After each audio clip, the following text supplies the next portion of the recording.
Mahigit 2,000 pulis naman ang itatalaga sa iba't ibang lugar upang tiyakin ang seguridad ng mga mamamayan ngayong undas. Ayon sa Quezon City Police District, magsasagawa ng pagroronda ang mga mobile patrol groups sa mga iiwanang bahay. Narito ang report ng aming kasama, si Alvin Baltazar. Mahigit sa 2,000 pwersa ng pulis ang ipakakalat ng QCPD sa iba't ibang mga sementeryo sa Quezon City bago pa man ang mismong araw ng undas sa araw ng Sabado. Ayon kay QCPD Director, Senior Superintendent Joel Pagdilaw, 90% ng kanilang pwersa ang palalabasin, hindi lang para ipakalat sa mga libingan sa lungsod ng Quezon. Kasabay ng pagtutok sa mga sementeryo, ayan tuloy-tuloy din pagsasagawa ng beat at mobile patrol para sa mga checkpoint operations.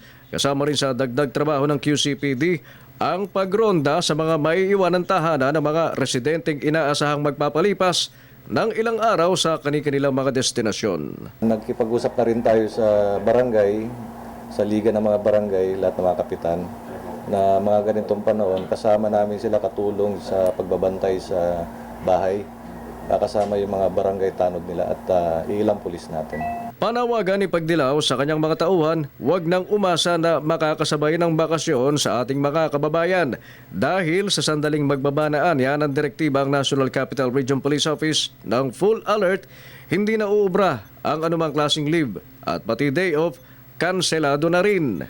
Kaya mga ganitong taon na mayroong mga okasyon, laging naka-full alert ang ating mga pulis.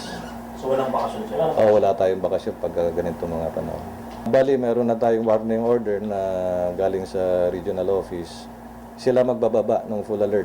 Sa ngayon ay halos latag na ang security plan ng QCPD para sa undas. Pati ang daloy ng trapiko, kasama sa plano habang tuloy-tuloy ang threat assessment na gagamiting barometro kung kailangang magkaroon ng adjustment sa kanilang security plan habang papalapit ang Nobyembre 1. Para sa Telebisyon ng Bayan, Alvin Baltazar.